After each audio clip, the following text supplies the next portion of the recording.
JEE maths. इस video में JEE main 2025-22 जनवरी शिफ्ट 2 के मैथ पेपर का कंप्लीट डिस्कशन करेंगे, तो आप वीडियो के अंत तक बने रहे। और अगर आप चैनल को सब्सक्राइब नहीं किए तो प्लीज सब्सक्राइब कर दे और इसको शेयर कर दे। तो जो पहला क्वेश्चन है उसमें number of many one function पूछा गया है, function from A to B, और ए सेट गिवन है जिसमें एलिमेंट है आपका 1 2 3 4, और सेट बी है जिसमें एलिमेंट गिवन है 1 4 9 16 1 4 9 16। Function from A to B बोला गया है, function from A to B.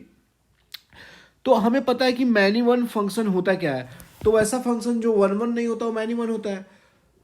तो टोटल फंक्शन हम निकाल लेंगे और वन वन फंक्शन निकाल लेंगे। तो टोटल फंक्शन में से वन वन फंक्शन को सब्ट्रैक्ट कर देंगे तो हमारा मैनी वन फंक्शन मिल जाएगा। तो अब हम बताइए कि टोटल फंक्शन निकालने के लिए हम क्या इस्तेमाल कर सकते हैं। टोटल फंक्शन निकालने के लिए कि वन को मैप होने का कितने चॉइसेस है। तो वन सेट बी के कोई भी चारों में से चारों एलिमेंट से मैप हो सकता है। 1 से भी हो सकता है, 4 से भी हो सकता है, 9 से 16, यानी कि 1 को मैप होने का 4 चॉइस। सिमिलरली 2 को भी मैप होने का 4 चॉइस है। वो 1 4 9 16 किसी में से भी मैप हो सकता है, तो इसका भी 4 चॉइस। 3 को भी मैप होने का 4 चॉइस है, और 4 को भी मैप होने का 4 चॉइस, वो किसी से भी मैप हो सकता है 1 4 9 16। तो ए हो गया बेसिकली 4 पावर 4 जो कि 2 पावर 8 256। अब हम निकाल लेंगे वन वन फंक्शन। तो वन वन फंक्शन क्या होता है, सिर्फ और एक इनपुट पे एक ही आउटपुट आना चाहिए। तो यानी कि वन वन फंक्शन एक जो है वो एक वन जो है वो किसी भी एक से मैप हो गया। मान लीजिए कि लेट्स सपोज वन जो है वो आपका 4 से मैप हो गया, तो इसके पास वन को अभी मैप होने का कितने चॉइसेस था, 4। अब वन जो मान लीजिए कि 4 से मैप हो गया, तो अब 2 के पास मैप होने का चॉइस कितना बचेगा, कोई भी 3। वो 1 से में से हो सकता है 9 16, 4 से तो नहीं हो सकता है, तो 3 चॉइस। अब मान लीजिए कि 2 जो है वो मैप हो गया 1 से, तो अब हमारे पास 3 को मैप होने का क्या चॉइस है, 2 चॉइस। तो मान लीजिए कि 16 से मैप हो गया, तो इसके पास 2 चॉइस था 3 से मैप होने का, 4 के पास कितना चॉइस बचा, एक। ये आपका आ गया 24। तो वन वन फंक्शन क्या हो जाएगा, मैनी वन फंक्शन टोटल में से हम वन वन को सब्ट्रैक्ट कर देंगे, मैनी वन आ जाएगा। सो मैनी वन फंक्शन जो हो जाएगा वो टोटल माइनस वन वन। तो टोटल है 256 माइनस का 24, ये हो जाएगा आपका 232 आ जाएगा। ऐसे ऑप्शन यहाँ पे मिरर है 232, इसको कर लीजिए। सो 232 इसका आंसर हो जाएगा। अब नेक्स्ट सवाल है जिसमें बोला गया है कि ये बेसिकली ट्रिग्नोमेट्री इक्वेशन का सवाल है। थीटा जो है वो 0 से 2 पाई वेरी कर रहा है, और दो इक्वेशन दिया हुआ है, 2 sine square theta equal to cos 2 theta, and लिखा हुआ है 2 cos square theta equal to 3 sine theta. And का मतलब है कि ऐसा थीटा जो इक्वेशन 1 को भी सेटिस्फाई करे और 2 को भी। आप ऐसा नहीं कर सकते हैं कि इक्वेशन ऐसा थीटा जो कि इक्वेशन 1 को तो कर रहा है 2 को नहीं कर रहा, नहीं। ऐसा थीटा हम लेकर आएंगे जो दोनों इक्वेशन को सेटिस्फाई करेगा। एंड मतलब क्या होता है कि ऐसा जो कि इंटरसेक्शन। तो हम पहले सॉल्व करने के लिए क्या करेंगे कि ट्रिग्नोमेट्री किसी भी रेशियो 1 में लेके आना होता है। तो कॉस 2 थीटा जो है उसको चेंज करना साइन के टर्म्स में इजी है। तो पहले नंबर हम 2 sine square theta cos 2 theta को लिख देंगे फार्मूला से 1 माइनस 2 साइन स्क्वायर थीटा। तो यहाँ से निकल कर आ जाएगा साइन स्क्वायर थीटा का वैल्यू 1/4। तो साइन थीटा का वैल्यू कितना हो जाएगा, प्लस माइनस 1/2, प्लस माइनस 1/2। अब हम इक्वेशन नंबर 2 देखेंगे। इक्वेशन नंबर 2 बोल रहा है कि 2 कॉस स्क्वायर थीटा जो है वो 3 साइन थीटा के इक्वल है। तो यहाँ पे भी ट्रिग्नोमेट्री किसी भी एक रेशियो में लेकर आएंगे। तो साइन थीटा को चेंज करना मुश्किल है, बट कॉस स्क्वायर थीटा को चेंज करना इजी है। तो हम कॉस स्क्वायर थीटा को इन टर्म्स ऑफ साइन में चेंज कर लेंगे। तो 1 माइनस साइन स्क्वायर थीटा लिख सकता हूँ आइडेंटिटी से 3 साइन थीटा। तो यहाँ से आपका क्या बन जाएगा, क्वाड्रेटिक इक्वेशन बन जाएगा आपका कि 2 साइन स्क्वायर थीटा प्लस का 3 साइन थीटा और माइनस का 2 इक्वल टू 0। यहाँ से साइन थीटा का जब वैल्यू आप निकालेंगे तो 2 आएगा। क्या क्या आएगा, फैक्टराइज करेंगे तो 2 साइन स्क्वायर थीटा प्लस का 4 साइन थीटा और माइनस का साइन थीटा और माइनस का 2 इक्वल टू 0। तो यहाँ से साइन थीटा का जो वैल्यू आएगा वो माइनस का 2 और एक आएगा 1/2। तो माइनस का 2 रिजेक्ट हो जाएगा क्योंकि रेंज से बाहर है, तो 1/2 एक्सेप्ट कर लेंगे, साइन थीटा का वैल्यू 1/2। तो अब जो दोनों में कॉमन क्या है, एंड का मतलब होता है इंटरसेक्शन, तो दोनों में जो फाइनल आया हमारा कि साइन थीटा जो होगा वो 1/2 होगा। तो अब 0 से 2 में साइन थीटा किस किस थीटा पे आएगा, तो अगर आप ग्राफिकली भी देख सकते हैं, ग्राफ से इसको मैं बता देता हूँ, साइन थीटा का ग्राफ बना लेंगे 0 से लेके 2 तो जस्ट ये हमारा साइन थीटा का ग्राफ हो गया 0 से लेके 2 ये पाई है, ये 2 है। अब हमें y इक्वल टू हमने साइन थीटा का ग्राफ बना लिया, y equal to sine theta का ग्राफ। अब हमने 1/2 लाइन खींच देंगे, एक 1/2 लाइन, तो y इक्वल टू 1/2 भी लाइन। दोनों एक दूसरे को कितने पॉइंट पे इंटरसेक्ट किया, 2 पॉइंट, वो है a और a पॉइंट।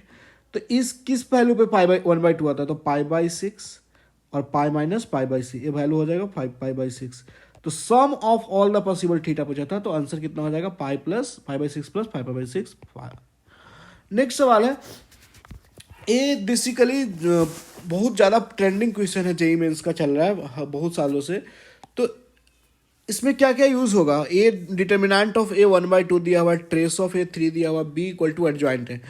तो आपका जो यूज होने वाला है वो के टाइम्स ए का जो डिटर्मिनेंट होता है वो होता है के power n determinant of A. N क्या है, ऑर्डर कि, तो ये 3×3 का, तो यहाँ एन का जो वैल्यू है वो 3 है। एडजॉइंट ए का जो डिटर्मिनेंट आप लिखते हैं वो लिखते हैं डिटर्मिनेंट ए के पावर n-1, एन ऑर्डर है। एडजॉइंट ए को आप लिखते हैं डिटर्मिनेंट ए की पावर n-2 ए। ठीक है, अब जो थर्ड फॉर्मूला यूज होगा ट्रेस वाला, ट्रेस ऑफ ए के टाइम्स ए होता है, तो आप लिख सकते हैं के टाइम्स ट्रेस ऑफ ए। तो ये 4 फॉर्मूले पे बेसिकली इस प्रॉब्लम को क्रिएट किया गया है, ये 4 आपको फॉर्मूला यूज होगा इस प्रॉब्लम को। तो हमें निकालना है डिटर्मिनेंट ऑफ बी और ट्रेस ऑफ बी। तो ट्रेस ऑफ बी के लिए आपको बी को ए के टर्म्स में लेकर आना पड़ेगा। तो बी जो दिया हुआ है कि बी जो है वो आपका एडजॉइंट 2a के बराबर है। तो हम फॉर्मूला नंबर 3 से क्या लिख सकते हैं कि डिटर्मिनेंट ऑफ 2a के पावर n-1 यानी कि 3-2 2a ये लिख सकते हैं।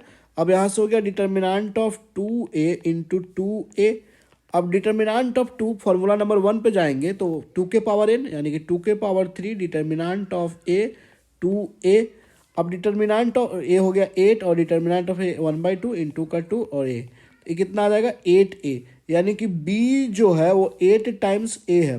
तो ट्रेस ऑफ b क्या लिखेंगे, ट्रेस ऑफ b जो होगा वो 8 टाइम्स ट्रेस ऑफ a हो जाएगा। और ट्रेस ऑफ a आपको 3 मेंशन है, ट्रेस ऑफ a 3 मेंशन है, तो 8 इंटू 3 24 आपने निकाल लिया ट्रेस ऑफ b का वैल्यू। तो ए वैल्यू आपने निकाल लिया, इसका जरूरत था आपको आंसर लाने में। अब डिटर्मिनेंट ऑफ बी क्या लिखेंगे, बी का डिटर्मिनेंट बी जो है वो 8a के, तो यानी कि डिटर्मिनेंट ऑफ 8a के इक्वल होगा। अब आपने के पावर n, तो 8 के पावर n यानी कि 3 और डिटर्मिनेंट ऑफ a 8 पावर 3 बोले तो 2 पावर 9 और डिटर्मिनेंट a का वैल्यू 1/2 यानी कि 2 पावर 8 आ गया। 2 पावर 8 होता है 256। तो सम ऑफ वैल्यू कितना हो जाएगा, b determinant b plus trace of b क्या हो जाएगा आपका 256 प्लस 24 यानी कि 280 इसका आंसर हो जाएगा, यही आपका आंसर हो जाएगा। सो आई थिंक समझ में आया होगा। नेक्स्ट प्रॉब्लम है कि a and b are 2 event है सच दैट कि एक क्वाड्रेटिक इक्वेशन 12x² माइनस का 7x और प्लस का 1 इक्वल टू 0 है। इसका 2 रूट है, एक p of a given that b और p of b given that a, 2 roots है इसका। तो पहले हम निकाल लेते हैं रूट्स क्या होगा। तो फैक्टराइज करेंगे तो 12x² माइनस का आप 4x और माइनस का 3x और प्लस का 1 इक्वल टू 0। सो यहाँ से x का वैल्यू क्या निकल के आएगा 1/4 और 1/3।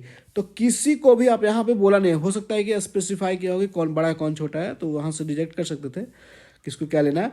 तो इसका जो वैल्यू आ गया वो मान लीजिए कि 1/4 हो सकता है और 1/3 हो सकता है और 1/3 हो सकता है और 1/4। ये पेयर 2 पॉसिबिलिटी है p of A given that है। तो अब यहाँ से देखिए रिक्वायरमेंट जो जो पड़ता है उसके हमको निकालने के लिए क्या क्या रिक्वायरमेंट पड़ रहा है उसके बेसिस पे चलते हैं हम। हमें ज़रूरत पड़ रहा है P of A bar in union B bar को हम क्या लिख सकते हैं, P of A intersection B का बार, तो इसको हम लिख सकते हैं 1 minus P of A intersection B. अब ए इंटरसेक्शन बी गिवन है तो 1 माइनस 1/10 गिवन है, तो यानी कि 9/10 हो गया। अब हमें जरूरत पड़ रहा है P of A bar intersection B bar. P of A intersection B bar को लिखा जा सकता है P of A union B bar, तो इसको लिखा जा सकता है 1 minus P of A union B. तो 1 माइनस अब P of A union B का जरूरत पड़ गया। देखिए मैथ को सोल्व करने का सबसे बेस्ट तरीका मैं बताता हूँ कि कैसे किया जाता है। जब जरूरत पड़ेगा उसके हिसाब से निकालेंगे ना, हमें क्या जरूरत पड़ रहा है। तो P of A union B क्या होता है, P of A union B होता है P of A plus P of B minus का P of A intersection B. अब पी ऑफ ए आपको लेकर आना पड़ेगा, पी ऑफ बी लेकर आना पड़ेगा, तो ये दोनों इंफॉर्मेशन से आप लेकर आ सकते हैं। अब मान लीजिए कि P of A given that B जो है वो 1/4 है, तो यहाँ से आप क्या लिख सकते हैं कि P of A intersection B conditional probability का सवाल है, तो P ऑफ B इसका मतलब ये हुआ 1/4 और P of A intersection B given है, तो यहाँ से आप लिख सकते हैं कि P ऑफ B का जो वैल्यू है वो 4/10 है। अब similarly P of A B given that A ले लीजिए, P of B given that A, B given that A is equal to P of B intersection A, P of B intersection या बोल लीजिए A intersection B upon P of A। तो A value कितना आ जाएगा, intersection 1/10 है, और तो यहाँ से आप बोलेंगे कि P of A 1/3 ले लीजिए, तो 1/3 is equal to P of A 1/10 into P of A। तो P of A का वैल्यू निकल कर आ जाएगा 3/10। तो अब यहाँ पे आप निकाल सकते हैं पी ऑफ, यहाँ से P of A union B कितना आ जाएगा, आप जस्ट वैल्यू पुट करेंगे तो पी ऑफ बी ए हो गया 3/10, ये हो गया आपका 4/10 माइनस का 1/10, तो ये आ गया आपका 6/10। तो 6/10 जस्ट यहाँ पे वैल्यू सब्स्टिट्यूट कर देंगे तो 1 माइनस 6/10 दैट इज 4/10। अब हमें दोनों का रेशियो लेना है, अगर ये इक्वेशन 2 मानूँ और ये जो हमने निकाला है 9/10 1 है, तो 1/2 ही निकालना है, तो आंसर क्या हो जाएगा 9/10 अपॉन 4/10, 9/4 इसका आंसर हो जाएगा 9/4। आई थिंक समझ में आया होगा, काफ़ी अच्छे तरीके से बनाना है, आपको ट्राई किया। नेक्स्ट प्रॉब्लम है number of terms in the arithmetic progression is 2n है, sum of terms of occurring at even place is 40 and the sum of terms occurring at odd place is 55। तो आपने AP ऐसे लिखेंगे A1 A2 A3 A4 इस तरह से, A2n last 2n होगा। तो इसमें जो बोला गया कि इवन प्लेस का सम, तो A2 plus A4 plus A6 इस तरह से अप टू A2n इवन यही होगा लास्ट का 2n। इसका जो वैल्यू है 40 मेंशन है क्वेश्चन में, इसको इक्वेशन 1 मान लीजिए। A1 plus A3 plus A5 इस तरह से A2n माइनस 1 का जो वैल्यू है वो 55 है, तो इक्वेशन 2 मान लीजिए। इक्वेशन 1 माइनस 2 कर दीजिए, तो यहाँ से अगर आप सब्ट्रैक्ट करेंगे इक्वेशन 1 माइनस 2 तो ये आ जाएगा D plus D plus D। इस तरह से कितना D क्रिएट होगा, 2n था तो आपका D क्रिएट होगा n टाइम्स, LHS में माइनस का 15 आ गया, RHS में एन डी का जो वैल्यू हो गया वो माइनस का 15। तो एक इक्वेशन आपका बन गया, रेडी है बन के, इसको इक्वेशन 3 नाम देता हूं। अब बोला गया कि जो फर्स्ट टर्म है वो लास्ट टर्म से एक्सीड कर रहा है 27, यानी कि A1 माइनस A2n का जो वैल्यू है वो 27 आपको मेंशन है। बहुत बेसिक कॉन्सेप्ट पे सवाल है। तो A1 का वैल्यू जस्ट A1 लिख देंगे, माइनस इसका क्या लिखेंगे A1 plus 2n minus 1 into D, ये लिखेंगे आप, इज इक्वल टू 27। अब यहाँ से अगर आप वैल्यू कैलकुलेट करें तो A1 कैंसिल हो जाएगा, माइनस का 2nd हो जाएगा, माइनस का 2nd और प्लस का d हो जाएगा, इज इक्वल टू 27। अब यहाँ ये जो इक्वेशन 4 आया इसमें आप इक्वेशन 3 का वैल्यू पुट कर देंगे, तो जैसे ही nd का वैल्यू पुट करेंगे तो वो हो जाएगा 30 प्लस का डी इज इक्वल टू 27, तो डी का वैल्यू आपका -3 निकल कर आएगा। जैसे इन डी का वैल्यू 3 में सब्स्टिट्यूट करेंगे तो एन का वैल्यू 5 निकल कर आ जाएगा, तो इसका आंसर 5 हो जाएगा, ऑप्शन नंबर ए। नेक्स्ट सवाल है, area bounded by the curve y equal to x square plus 4x plus 4 y square equal to 16 minus 8x। तो मैं इसके सबसे महा शॉर्टकट ट्रिक बताऊंगा जो आपको with in the 10 second answer लिख सकते हैं। y इज इक्वल टू पहले नाम कीजिए कि स्टैंडअप फॉर्म में लिख लीजिए, तो स्टैंडअप फॉर्म में x प्लस 2 का स्क्वायर लिख सकते हैं, इसको आप x प्लस 2 का स्क्वायर लिख लीजिए। तो अब x प्लस 2 को आप बोल दीजिए कि x प्लस 2 को ट्रांसफॉर्मेशन यूज करके कैपिटल x, तो y is equal to capital x का स्क्वायर, एक आपने बना लिया पैराबोला स्टैंडअप फॉर्म में। अब इसको जो है y square is equal to जो गिवन है y square is equal to 16 minus 8x, उसको 8 माइनस 8 कॉमन ले लीजिए, तो x माइनस 2 ए आपका बन गया। अब x माइनस 2 को एक कैपिटल x1 नाम दे दीजिए, तो y square is equal to minus का 8x1, तो ए आपका ट्रांसफॉर्मेशन यूज कर लिया हमने, और ट्रांसफॉर्मेशन यूज करके कर लिया ग्राफ को सिंप्लीफाई स्टैंडअप फॉर्म में। अब यहाँ पे क्या करना है कि आपको एरिया निकालना है, तो हमने एक चीज अब डायग्राम बनाएंगे। ए अपवर्ड पैराबोला है, ए आपका इधर की तरफ लेफ्ट की तरफ खुलेगा, तो अगर ग्राफ बनाए अगर सो जो पहला है वो अपवर्ड पैराबोला है इस तरह का, y equal to x square, this is y equal to x square का ग्राफ हो गया। और दूसरा जो है आपका वो y स्क्वायर इक्वल टू है माइनस का 8x, तो इस तरह का ग्राफ होगा। एरिया क्या बाउंडेड हुआ इन दोनों के बीच, ए वाला बाउंडेड हुआ, यही आपसे एरिया पूछा गया, आस्किंग है। तो ए एरिया के लिए आप इंटीग्रेशन लगाएंगे अपर का माइनस लोअर का, उससे अच्छा यह है कि जब आप कॉन्सेप्ट सीखिए कि जब भी Y square equal to 4ax रहे, यहाँ पे अगर दोनों कंसाइड कर रहा है उसका वर्टेक्स, तो ए फॉर्मूला आप लगा सकते हो, तो यहाँ पे कंसाइड कर रहा है तो x square equal to 4ay रहे, तो एरिया जो आता है एरिया आपका वो होता है 4a इंटू 4b और बाई 3 होता है, तो ए एरिया हो जाता है। तो एरिया यहाँ से आप क्या लिखेंगे, एरिया इज इक्वल टू, यहाँ पे अगर आप देखेंगे तो 4a का वैल्यू कितना दिख रहा होगा, 4a का वैल्यू माइनस का 8 दिख रहा होगा, स्टैंडर्ड फॉर्म से कंपेयर करेंगे तो। यहाँ पे 4b का जो वैल्यू दिख रहा होगा आपको, 4b का वैल्यू वो 1 दिख रहा होगा, तो जस्ट सब्स्टिट्यूट कर दिए, एरिया पॉजिटिव होता है तो -8 लिखने की जरूरत नहीं है, प्लस ही लिखेंगे, एरिया हो जाएगा 4a का वैल्यू 8 है और इंटू 1/3, तो 8/3 इसका आंसर हो जाएगा, ऑप्शन नंबर बी। तो आई थिंक आपको समझ में आया होगा, बहुत बेस्ट तरीका सिखाया। इसमें जो है वो बेसिकली डिटर्मिनेंट से पूछा गया इनफाइनाइट सॉल्यूशन, तो इनफाइनाइट सॉल्यूशन के लिए ऑल डेल्टा को बस 0 करना होता है, राइट।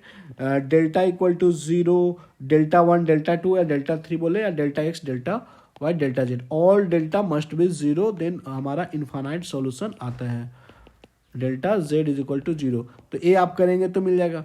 और मेथड नंबर 2 मैं बताऊंगा कि इसको एलिमिनेशन मेथड से भी किया जा सकता है, तो अगर आप जानना चाहते हैं तो प्लीज़ कमेंट करें, मैं उसका मेथड 2 लेकर आपको आऊँगा वीडियो, नहीं तो अगर आप इसी में चाहे तो बता सकता हूँ। तो डेल्टा 0 मतलब सिंपली डेल्टा इक्वल टू 0 करें, वो क्या हो जाएगा 1 1 2, कॉफिशिएंट को जस्ट लिखते हैं 2 3a, फिर हमारा आ जाएगा -1 -3b इज इक्वल टू 0। तो यहाँ से इक्वेशन क्या बनेगा 1 इंटू 3b और प्लस का 3a, -1 इंटू माइनस का 2b और प्लस का a, प्लस का 2 इंटू माइनस का 6 और प्लस का 3, तो माइनस का 3 इज इक्वल टू 0। सो यहाँ से आ जाएगा आपका 3b और माइनस का b, तो b हो जाएगा b, और 3a है और आपका माइनस का a हो जाएगा, तो ये 2a हो जाएगा इज इक्वल टू 6। तो एक इक्वेशन आपका बन गया। अब दूसरा इक्वेशन आपको बनाने के लिए किसी भी एक डेल्टा को 0 कर दीजिए, कोई भी एक डेल्टा को आप 0 कर दीजिए तो आपका हो जाएगा। तो मेरे हिसाब से बेहतर ये होगा कि हम डेल्टा z को 0 कर लेते हैं, डेल्टा z को 0 करेंगे तो ज़्यादा सही रहेगा, जल्दी आ जाएगा। और डेल्टा z को 0 करते हैं, डेल्टा z को अगर आप 0 करेंगे यानी कि आप लिखेंगे y का जो भी कोफिशिएंट था वो d से आएगा, तो यहाँ पे 1 1 और 6 हो जाएगा, यहाँ पे आपका आएगा 2 3 और a+1, और यहाँ से आएगा -1 -3 और 2b इज इक्वल टू 0। अगर आप देख पा रहे होंगे तो 1 इंटू 6b और प्लस का 3 ये हो जाएगा, माइनस का 3, minus minus plus ultimately plus हो गया ना, -3 टाइम्स तो प्लस ही लिख दीजिए, प्लस का 3 हो जाएगा।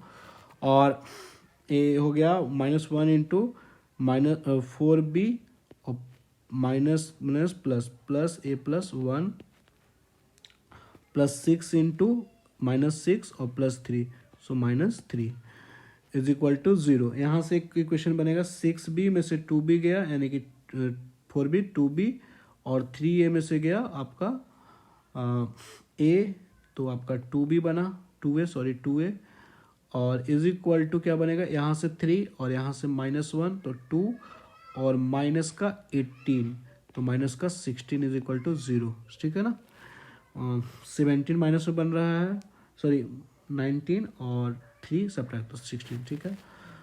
तो यहाँ से आपका आएगा b प्लस a का वैल्यू 8, b प्लस a का वैल्यू 8 है, इसके साथ सॉल्व कर लीजिए, दोनों के साथ इस इक्वेशन को आप सॉल्व कर सकते हैं। तो दोनों को जस्ट ऐड सब्ट्रैक्ट कर देंगे, b प्लस 2a का वैल्यू 6 है और a प्लस b का जो वैल्यू है वो 8 है, तो जस्ट सब्ट्रैक्ट करेंगे तो b से b cancel, a is equal to minus का 2 मिल जाएगा, a का वैल्यू -2 आ गया, जस्ट इसमें सब्स्टिट्यूट कर देंगे किसी में भी, तो b का वैल्यू कितना मिल जाएगा 10, b का वैल्यू 10, तो हमें 7a प्लस 3b, तो 7 इंटू a का वैल्यू है -2 और प्लस 3 इंटू b का वैल्यू है 10, तो 14 और प्लस का 30 माइनस का 14 तो 16 आपका आंसर हो जाएगा, 16 इसका सही आंसर हो जाएगा। नेक्स्ट सवाल की ओर मूव करते हैं। The perpendicular distance of the point इतना फ्रॉम द लाइन इतना इज, तो ये सवाल मैंने अपने वीडियो लेक्चर में डाल रखा था, बहुत ज़्यादा सवाल नहीं डाला हूँ, उसमें से भी अगर लड़ जा रहा है 2-4 सवाल ही डाला, 2-4 में से ही दोनों सवाल आ जा रहा है, तो एक आप किस तरह से आप सोच सकते हो आपके ऊपर डिपेंड करता है कि देखिए कितना अच्छा गेसिंग है। तो P जो पॉइंट है वो आपको मेंशन है 3,4,5 से परपेंडिकुलर डिस्टेंस इस लाइन पे, इस लाइन का इक्वेशन आपको पता है, तो इस जो लाइन आपको दिख रहा है इसका डायरेक्शन जो होता है वो लैम्डा के मल्टीपल्स होता है, वही डायरेक्शन होता है। तो लेट सपोज बी नाम दे दिया 4i कैप माइनस जे कैप प्लस का 5k कैप, और जो ए चीज़ होता है वो पॉइंट्स होता है लाइन पे, कोई भी एक पॉइंट्स लाइन पे होता है, तो लाइन पे पॉइंट को ले लीजिए कि दिस इज पॉइंट है 2,-1,1। अब हमने ए आर जो पी आर परपेंडिकुलर है तो 90 डिग्री एंगल होगा, तो एक बार बताइए कि पी आर और बी के बीच का एंगल क्या है 90 डिग्री, तो पी आर डॉट बी का जो वैल्यू होगा वो 0 होगा, राइट, और जो पी आर का मैग्नीट्यूड होगा वही तो आपको रिप्रेजेंट कर देगा ये लेंथ को, तो basically P R dot B कर देना है आपको 0। तो आर का कोऑर्डिनेट कैसे निकालेंगे, पैरामेट्रिक पॉइंट से, पैरामेट्रिक में फॉर्म में आप आर का कोऑर्डिनेट लिख सकते हैं। देखिए यहाँ से लिखा जाता है तो 4 lambda plus 2 comma minus lambda -1 comma Z का कोऑर्डिनेट 5 लैम्डा प्लस का 1। अब पी आर निकाल लीजिए, आर का कोऑर्डिनेट है तो पी आर वैक्टर आप लिखेंगे, R vector minus P vector, और आर वैक्टर में से पी वैक्टर को सब्ट्रैक्ट करेंगे तो कितना रिजल्ट मिलेगा 4 लैम्डा -1 आई कैप माइनस लैम्डा -1, सो हो जाएगा आपका क्या माइनस लैम्डा -5 जे कैप, और 5 लैम्डा प्लस 1 में से सब्ट्रैक्ट कर देंगे तो +5 लैम्डा प्लस माइनस का 4 के कैप, ठीक है। तो ए आपका आ गया। अब पी आर डॉट बी 0 कर दीजिए, P R dot B equal to 0 कर दीजिए क्योंकि 90 डिग्री है। अब जैसे ही 0 करेंगे तो आपको लैम्डा मिल जाएगा, तो P R dot 16 minus plus हो जाएगा लैम्डा +5 और 16 लैम्डा है ना, और यहाँ से आ जाएगा आपका 25 लैम्डा और माइनस का 20 is equal to 0, so 42 lambda हो गया ओवरऑल, 42 लैम्डा और माइनस का कितना हो जाएगा ये तो आपका माइनस का 4 होगा ना, माइनस का 4 यहाँ पे माइनस का 4 I think calculation error, P R dot B जैसे ही करेंगे तो 16 लैम्डा माइनस का 4 और प्लस का लैम्डा प्लस का 5 और प्लस का 25 लैम्डा माइनस का 20 इक्वल टू 0।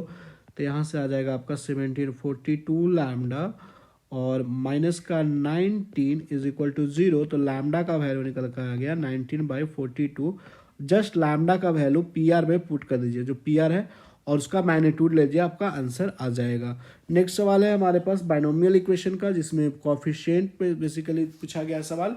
तो बोला गया कि coefficient of in the expansion, इसके एक्सपेंशन में x³ x⁵ and x�7 x को अल्फा बीटा गामा डेल्टा से रिप्रेजेंट किया गया है, और पूछा गया अल्फा मी माइनस बीटा भी का जो वैल्यू 18 है। तो अल्टीमेटली आप पहले कैसे लिखेंगे, 2 टाइम्स 5c0। देखिए जब आप एक्सपैंड करेंगे और दोनों को ऐड करेंगे तो ऑड वाला जो टर्म्स होगा वो कैंसिल हो जाएगा निगेटिव साइन की वजह से। तो आएगा x⁵ प्लस 5c2 x⁵ और ये x³ -1 के पावर रूट का 2, तो ये ऐसे ही हो जाएगा। और 5c4 x इंटू x³ -1 के पावर 2 हो जाएगा। अब हमें ढूंढना है सारा वो सब कॉफिशिएंट, तो इसको थोड़ा और भी एक्सपैंड कर लेते हैं। तो 2 5c0 1 होता है तो x⁵ हो गया, ये 5c2 हो जाता है आपका 10 हो जाता है ना। 10x³ तो x6 हो जाएगा, माइनस का 10x³ हो जाएगा, और प्लस 5c4 का वैल्यू 5x, और इसको अगर एक्सपैंड करेंगे थोड़ा ओपन करेंगे तो x6 - 2x³ और प्लस 1 लिख सकते हैं। तो ये आपका हो जाएगा आपका इज इक्वल टू 2x⁵, यानी कि अगर आप देखेंगे कॉफिशिएंट ढूंढ लेंगे, x⁵ 2 से पूरा मल्टीप्लाई है, 10x⁶ और हो जाएगा 10x⁶ माइनस का 10x³ है, और प्लस 5x�7 और माइनस का 10x⁴ और प्लस का 5x। अब अगर आप कॉफिशिएंट यहाँ ढूंढे तो x³ का कॉफिशिएंट क्या है, वो है अल्फा। तो अल्फा का जो वैल्यू हो गया वो यहाँ से अगर आप देख पा रहे होंगे तो माइनस का 20, ठीक है। बीटा का जो वैल्यू होगा वो कॉफिशिएंट ऑफ x⁵ को बोला है, तो कॉफिशिएंट ऑफ x⁵ जो है वो 2 है। अगर कॉफिशिएंट गामा x�7 का है कॉफिशिएंट तो वो 5 है, और 5 मल्टीप्लाई होगा 2 से तो 10 बन जाएगा। तो गामा का जो वैल्यू है वो 10 है, और डेल्टा जो है वो कॉफिशिएंट ऑफ x है, तो 2 × 5 10 हो जाएगा, डेल्टा का वैल्यू 10। अब आपको बेसिकली लीनियर इक्वेशन सॉल्व करवा रहा है 10th क्लास का मैथ। क्या भाई क्या हो चुका है, अल्फा यू माइनस बीटा भी का वैल्यू 18 है, तो अल्फा का जस्ट वैल्यू सब्स्टिट्यूट कर दे तो माइनस का 20u, और बीटा का वैल्यू माइनस का 2b इज इक्वल टू 18। एक इक्वेशन यहाँ से आ गया आपका, एक इक्वेशन यहाँ फॉर्म हो गया, और एक इक्वेशन आपको यहाँ पे देखने को मिलेगा। अगर आप यहाँ पे सब्स्टिट्यूट करेंगे 10u plus 10v is equal to 20, यानी कि u प्लस v का जो वैल्यू निकल कर आ जाएगा 2 आ जाएगा।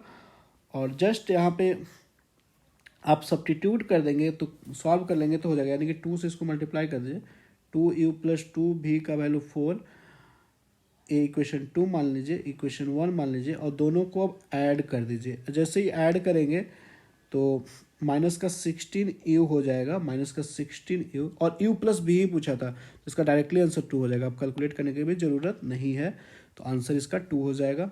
नेक्स्ट सवाल है कि 2 क्वाड्रेटिक इक्वेशन से पूछा गया सवाल है, जिसका जो रूट बोला है कि अल्फा एंड बीटा है, sum of maximum and minimum value of alpha power 4 plus beta power, sum of roots of products of root पे पूछा गया सवाल है, क्वाड्रेटिक है। तो 2x² plus cos theta x minus 1 equal to 0, इसका 2 roots है, एक अल्फा है और एक बीटा है। तो आप सम ऑफ रूट्स क्या लिखेंगे, alpha plus beta is equal to minus b by A, यानी कि माइनस कॉस थीटा बाई 2 हो जाएगा। Products of root alpha into beta c by A लिखेंगे तो -1/2 हो जाएगा। अब बताइए यहाँ से अल्फा पावर 4 बीटा पावर 4 का तो कैलकुलेट करना पड़ेगा ना, alpha power 4 plus beta power 4 क्या होगा, वो हो जाएगा आपका alpha square plus beta square. देखिए इसका स्क्वायर का स्क्वायर लिखेंगे इस तरह से। अब इसको आप लिख सकते हैं alpha square plus beta square का square minus 2 times alpha square beta square. अब alpha square plus beta square calculate कर सकते हैं, तो alpha square plus beta square के लिख सकते हैं अल्फा प्लस बीटा का स्क्वायर माइनस 2 अल्फा बीटा। तो ए अल्फा, अब जस्ट वैल्यू सब्स्टिट्यूट कर देंगे यहाँ पे, तो यहाँ से निकल जाएगा अल्फा प्लस बीटा का square minus 2 times alpha beta और होल स्क्वायर पूरे का माइनस का 2 टाइम्स अल्फा बीटा का स्क्वायर। अब देखिए अल्फा प्लस बीटा जो है वो वैल्यू है आपका माइनस कॉस थीटा, तो एक हो जाएगा कॉस स्क्वायर थीटा बाई 4 और माइनस का 2 तो ये हो जाएगा आपका 1 बन जाएगा, पूरे का स्क्वायर माइनस 2 और इसका स्क्वायर, तो ये 1/4 यानी कि ओवरऑल ये 1/2 बन जाएगा। तो अब इसका मैक्सिमम मिनिमम तो कैसे निकालेंगे मैक्सिमम मिनिमम, हमें कॉस स्क्वायर थीटा का वैल्यू यूज कर देंगे मैक्सिमम मिनिमम का। तो कॉस स्क्वायर थीटा जो है वो लाई करता है 0 से लेके 1 तक, 0 से 1। तो मैक्सिमम के लिए हम कॉस स्क्वायर थीटा का मैक्सिमम वैल्यू लेंगे, मिनिमम के लिए मिनिमम लेंगे। ये यहाँ 1/2 हो जाएगा, सॉरी 1/2 हो जाएगा, दिस वैल्यू इज 1/2। तो जस्ट आप यूज कर लीजिए वैल्यू।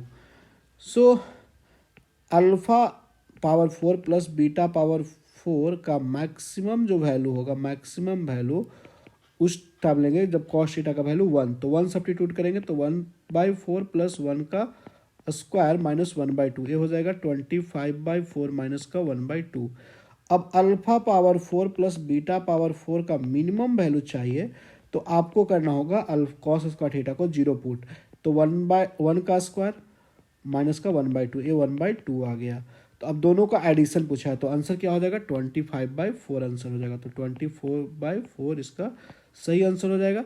नेक्स्ट प्रॉब्लम है हमारे पास परम्यूटेशन कॉम्बिनेशन का, कि बोला गया कि 4 boys and 3 girls are to be seated in a row such that all the girls sit together and 2 particular boys b1 and b2 are not adjacent to each other, then the number of ways in which this arrangement can be done।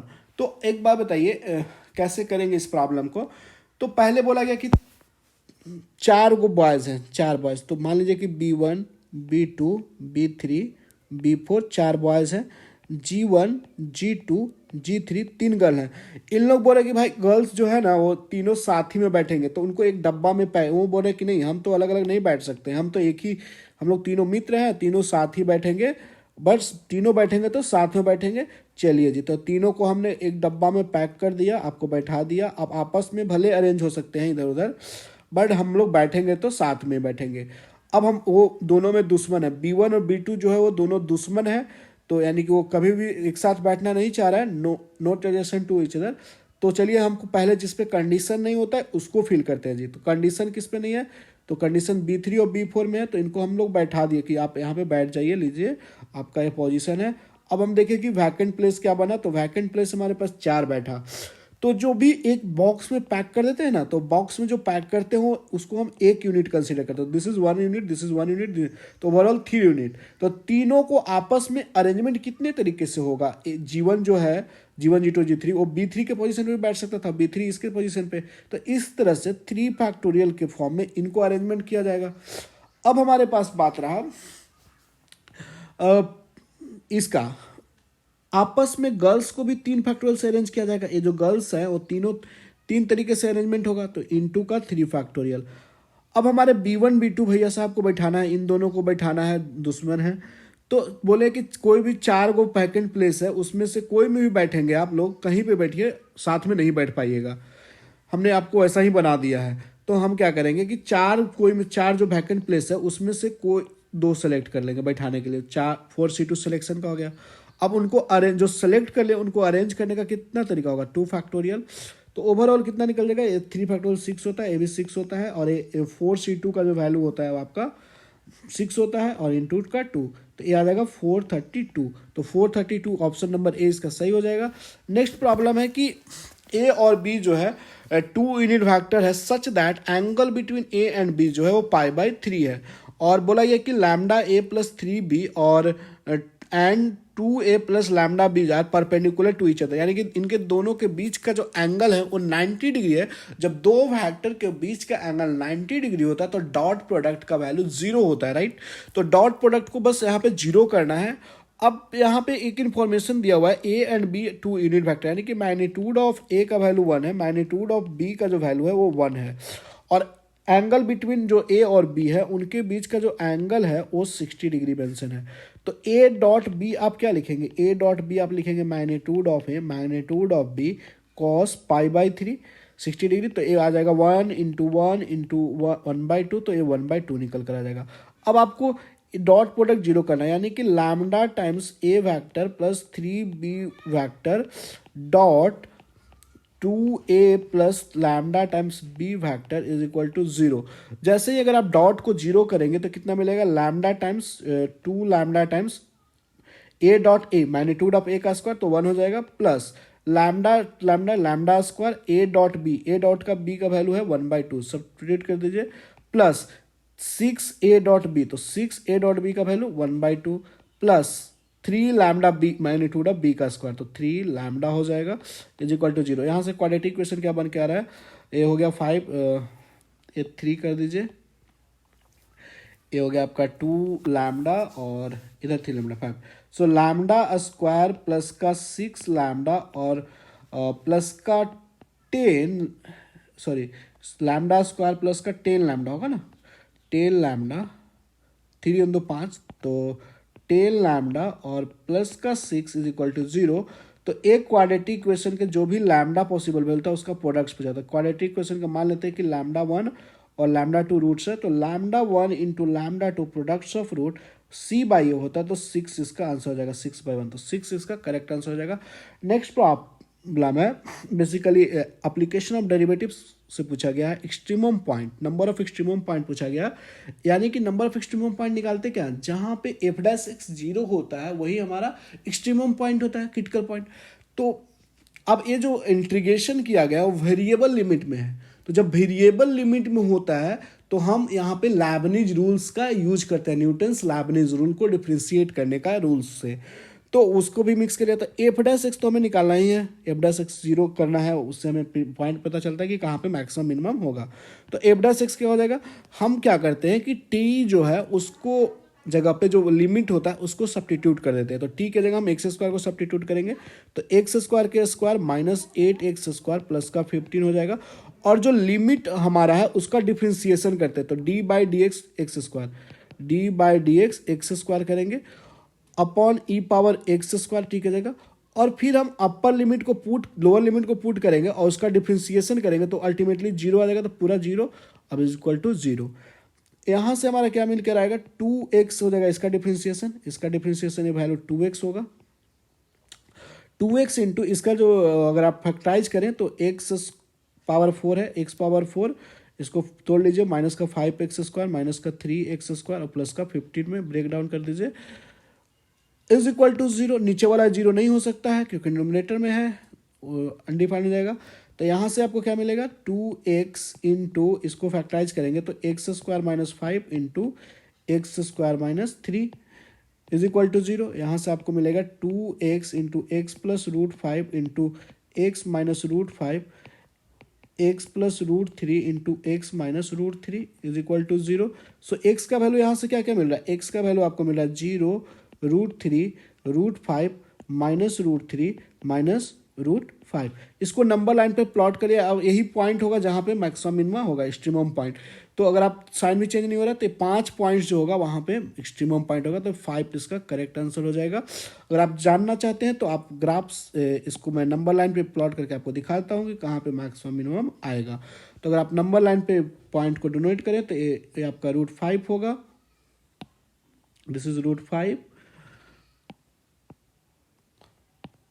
√5 ये वाला √3 ये होगा आपका 0 minus √3 minus √5। तो ये plus से start करें, plus minus plus minus plus minus, alternate side यहाँ पे क्या मिलेगा, मिनिमा मिलेगा, यहाँ पे क्या मिलेगा, मैक्सिमा।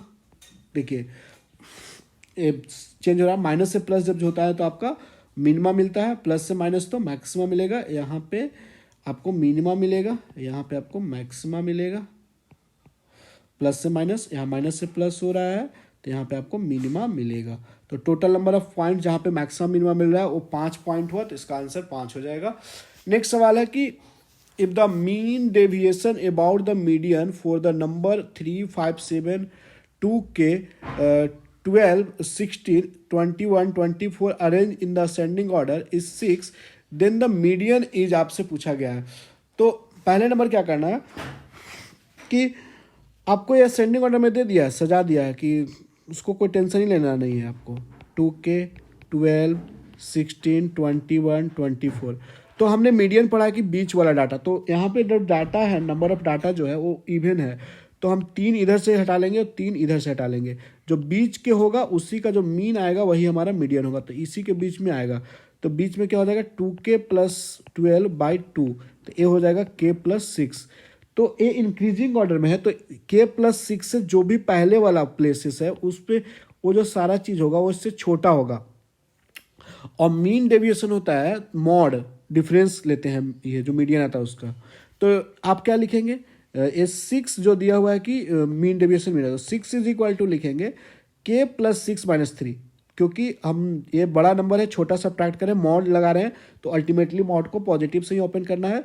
तो K + 6 - 3 का मॉड जो लिखेंगे वो आपका अल्टीमेटली यही होगा मॉड, इसको पॉजिटिव से ही ओपन करेंगे, तो ऐसे ही कर लेते हैं। प्लस K + 6 - 1, तो K + 1 डायरेक्ट लिख देता हूँ, प्लस K - 1 हो जाएगा, और प्लस यहाँ तक आपका छोटा नंबर है 2K तक, तो ये हो जाएगा एज इट इज़ ओपन होगा, तो डिफरेंस हो गया, तो माइनस का K और प्लस का 6 होगा, माइनस का K प्लस का 6। अब यहाँ से निगेटिव के साथ खुलेगा, डिफरेंस लेंगे और निगेटिव के साथ, तो K माइनस का 6 हो रहा है, तो निगेटिव के साथ खोलेंगे तो 6 - K हो जाएगा, ठीक है। अब सिमिलरली यहाँ से आपका हो जाएगा 10 - K, और ये हो जाएगा आपका 12, 13, 14, 15 - K, और ये हो जाएगा आपका 18 - K अपॉन टोटल नंबर है 8। तो आप यहाँ से कैलकुलेट कर दीजिए, तो 48 = K तो कैंसिल कर दीजिए, जो K कैंसिल हो रहा है, एक K इस K से कैंसिल हो रहा है, एक K को और कैंसिल कीजिए, इस K को इस K से कैंसिल कर दिए। अब हमारा आ जाएगा ये, और कैलकुलेट कर लीजिए इसका वैल्यू, तो ये हो जाएगा 3 और ये 4, 3 हो गया वापस से 9 और 15, 25, 40 और 18, 48 माइनस का 2K मिल रहा है, 48 ही हो रहा है ना। अब देख लीजिए, तो यहाँ से K का वैल्यू 0 हो जाएगा, हो सकता है K का वैल्यू 0 हो। चलिए, तो आई थिंक आपको समझ में आया होगा। नेक्स्ट सवाल है, f of y is the solution of differential equation 1 + y² + x - 2 tan inverse y dy/dx = 0। f of 0 का वैल्यू 1 है एंड f of 1/3 आपसे पूछा गया। f of 0 = 1 इसलिए दिया हुआ है ताकि आप c का वैल्यू निकाल सकें इंटीग्रेशन में। ये लीनियर डिफरेंशियल इक्वेशन का सवाल है, LDE का। तो आपको दो फॉर्म आपको पता है कि dy/dx + p y = q होता है एक फॉर्म, यानी कि p और q जो होता है वो फंक्शन ऑफ x होता है। एक अगर आप dx/dy लिखते हैं तो यहाँ पे p x आएगा = q। अब यहाँ पे जो p और q होगा वो फंक्शन होता है y का। जब आप dx लिखें तो यहाँ पे x और p और q जो होगा y का फंक्शन होगा। अगर आपने यहाँ y लिखा है तो p और q जो होगा वो x का फंक्शन होगा। तो अब देख लेते हैं कि कैसा फॉर्म बन रहा है यहाँ पे। तो अगर आप देखेंगे तो 1 + y² dx + x - 2 tan inverse y है dy = 0। सो यहाँ से अगर आप फाइंड करें dx/dy, तो dx/dy y से डिवाइड कर दिया और इससे भी डिवाइड कर देते हैं, तो plus x/1 + y² - 2 tan inverse y upon 1 + y² = 0 हो जाएगा। अब आई थिंक स्टैंडर्ड फॉर्म में बन चुका होगा, dx/dy + x/1 + y² = two tan inverse y upon 1+y²। अगर आप इसको कंपेयर करेंगे स्टैंडर्ड फॉर्म से, मैंने जो बताया वो इससे अगर आप इसको कंपेयर करेंगे तो p का वैल्यू दिख रहा होगा 1/1+y², q का वैल्यू दिख रहा होगा ए वाला 2 tan inverse y upon 1+y²। अब आपको पता है कि इंटीग्रेटिंग फैक्टर क्या होता है, तो इंटीग्रेटिंग फैक्टर जो होता है, इंटीग्रेटिंग फैक्टर वो लिखते हैं ई पावर पी डी, चूंकि y का फैक्टर पी डी वाई लिखेंगे तो यहाँ से आ जाएगा ई, p का वैल्यू है 1/1+y² डी वाई, तो ए कितना आ जाएगा tan इनवर्स ई tan इनवर्स y, ये हो गया इंटीग्रेटिंग फैक्टर। तो हम सॉल्यूशन क्या लिखेंगे, सॉल्यूशन लिखेंगे x into integrating factor e tan inverse y is equal to Q का वैल्यू है 2 tan inverse y upon 1+y² है, 1+y² into integrating factor e power tan inverse y dy। ठीक है, अब आप tan इनवर्स y को अगर आप सब्स्टिट्यूट कर देंगे तो आई थिंक आपका इंटीग्रेशन हो जाएगा। तो बस आप tan इनवर्स y को आप सब्स्टिट्यूट कर दीजिए t से, so just tan inverse y को t एज्यूम कर लीजिए, तो 1/1+y² dy जो होगा वो dt के इक्वल हो जाएगा। ठीक है, तो यहाँ से आप क्या लिख सकते हैं, x into e power tan inverse क्या था y, e power tan inverse y is equal to integrate q और into a y plus d t के जगह पे आप ए रखेंगे 1/1 डी वाई अपॉन 1+, तो 2t ई पावर t डी टी हो जाएगा, 2t ई पावर टी टी। अब यहाँ पे इंटीग्रेशन बाय पार्ट लगा देंगे, इंटीग्रेशन बाय पार्ट। तो जैसे इंटीग्रेशन बाय पार्ट लगाएंगे तो इसको आप फर्स्ट फंक्शन एज्यूम करेंगे, this is first function, this is second function. तो पहले आप लिखते हैं फर्स्ट फंक्शन को बाहर, तो 2t को बाहर ले लीजिए और integration E D T minus differentiation of first function D by D T 2t और integration of second function E T D T और होल डी टी। तो यहाँ से आपका आ जाएगा 2t ई पावर t माइनस इसका डिफ्रेंशिएशन 2 हो गया 2 और ई टी डी टी, अब 2 E T D T 2t E T minus 2 E T हो जाएगा। तो ए जो वैल्यू आ गया 2 ई पावर टी कॉमन ले लीजिए, तो यहाँ से आपका t माइनस 1 ए बन गया और प्लस का एक कांस्टेंट ऐड कर दीजिए k, एक इंटीग्रेशन किया ना तो एक कांस्टेंट आएगा ना tan इनवर्स y। अब t को आप सब्स्टिट्यूट कर दीजिए, e tan inverse y is equal to 2e के power tan inverse y, tan inverse y को आपने ही माना था t प्लस का k। अब k निकालने के लिए आपको दिया हुआ है, k का वैल्यू जस्ट आप x का वैल्यू 0 पुट करेंगे तो y का वैल्यू 1 मिल रहा है, x का वैल्यू पुट x का वैल्यू 0 y का वैल्यू 1 है ना, यही दिया हुआ ना, f of 0 is equal to 1 का मतलब यही है। तो x का वैल्यू 0 पुट करें तो 0 बन गया, इधर बन जाएगा y का वैल्यू जैसे 1 पुट करेंगे तो आपका बन जाएगा 2 e power pi by 4, 2 times e power pi by 4 होगा और पाई बाई 4 1 पुट करने से इनटू है हमारा पाई बाई 4 माइनस का 1 और प्लस का k। सो यहाँ से k का वैल्यू निकल कर आ गया होगा, आई थिंक आपको समझ में आया होगा। y का वैल्यू 1 है ना, तो इज इक्वल टू 0 है, तो k का जो वैल्यू निकल कर आ गया वो -2 e power pi by 4 minus 1 आ गया, एक k का जस्ट वैल्यू है। अब हम क्या करेंगे कि जो निकालना है उस आपको x इक्वल टू 1/√3 पे, तो जस्ट x का वैल्यू 1/√3 नहीं, y यहाँ पे उल्टा है, उल्टा f of 0 is equal to 1 है और ये फंक्शन x का है तो y का वैल्यू 0 है और x का वैल्यू 1 है, उल्टा है, सॉरी यहाँ पे उल्टा है आपका, चूंकि हमारा फंक्शन जो है x का है ना, तो y इनपुट में है और आउटपुट में हमारा x है। तो x का y का वैल्यू आप 0 पुट करेंगे, y का वैल्यू 0 और x का वैल्यू 1, तो 1 into e power tan inverse 0 is equal to 2 e power tan inverse 0, और ये tan इनवर्स 0 0 माइनस 1 प्लस का k, ये हो गया आपका tan इनवर्स 0 0 होता है पावर 0 1 हो गया, 1 इज इक्वल टू 2 इंटू 1 हो गया और माइनस का 1 प्लस का k। तो k का जो वैल्यू निकल कर आ गया वो आपका आ गया 1 और माइनस का 2, तो 3। अब k इक्वल टू 3 आ गया, जस्ट k का वैल्यू आप यहाँ पे रख के और फिर आपको y इक्वल टू 1/√3 पे निकाल लेना है, 1/√3 है ना। जस्ट यहाँ पे वैल्यू पुट कर देंगे, आपका आ जाएगा। नेक्स्ट सवाल है, लास्ट सवाल है हमारे पास बाइनोमियल थ्योरम का।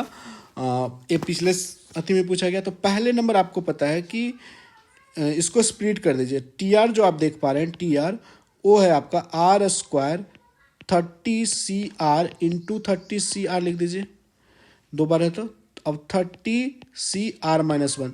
तो आपने एक फॉर्मूला पढ़ा था कि NCR अपॉन NCR-1 होता है, तो N minus R plus 1 upon R हो जाता है। तो यहाँ पे इस जो फार्मूला है उसका यहाँ पे इस्तेमाल कर दीजिए इसको करने के लिए।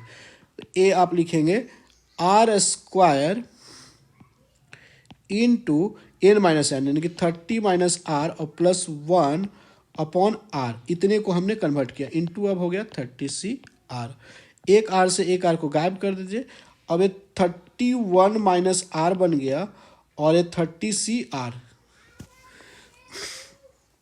और एक आर बाहर में भी है बच रहा है। 30CR को लिख दीजिए 29/R, sorry 39/R, 30/R 29CR-1। ये फार्मूला यूज किया। NCR is equal to N/R N-1 CR-1 का फार्मूला यूज किया, क्योंकि हमें चाहते हैं कि R जो वेरिएबल प्रोडक्ट वगैरह में है नीचे में आता है उसको सबको रिमूव करना, मेन टारगेट ये होता है फोकस। तो 30 इंटू 31 माइनस आर आ गया है ना, तो 30 इंटू 31 29CR-1 कर लिया, स्प्लिट कर लीजिए, माइनस का 30R इंटू 29CR-1 कर लीजिए, ठीक है। अब यहाँ पे क्या कीजिए कि इसका तो आप वैल्यू लिख सकते हैं 30 इंटू 31, इसका वैल्यू हो जाएगा 2 पावर R इक्वल टू 1 से स्टार्ट हो रहा है 2 पावर 29, तो 2 पावर 29 आ जाएगा इसका, माइनस अब ये 30 और R अभी ऐसे को लिख दीजिए R-1 प्लस 1, और इससे आपको मल्टीप्लिकेशन करा देंगे 29CR-1। काफ़ी अच्छा सवाल बनाया है ये सवाल। 30 इंटू 31 तो हो गया, इधर की कहानी तो क्लियर है। अब इधर की कहानी कर लेते हैं। ये जो R-1 है इसका समेशन निकालने के लिए हम नेक्स्ट पेज का यूज़ कर लेते हैं। हम 30 बाद में कर लेंगे। R-1 plus 1, R-1 plus 1 29CR-1 है ना, 29CR-1। इसको क्या करेंगे कि पहले मल्टीप्लाई कर देंगे, तो R-1 को हम उड़ाना चाहते हैं, R-1 यहाँ से 29CR-1 और प्लस 29CR-1। अब इसको क्या करेंगे कि R-1 फार्मूला जो अभी बताया उसके हिसाब से R-1 कर देंगे इंटू 28CR-2 कर दिए प्लस 29CR-1। तो ए वाला कैंसिल हो गया। अब आप इसका सम क्या लिख देंगे 29 इंटू 2 पावर 28, और ये हो जाएगा आपका 2 पावर 29। तो आई थिंक आपका ये जो वैल्यू इधर फंस रहा था वो चीज़ निकल चुका है। अब आप इसका कैलकुलेशन कर लीजिएगा, इजी है। So thanks for watching, please like and subscribe the channel and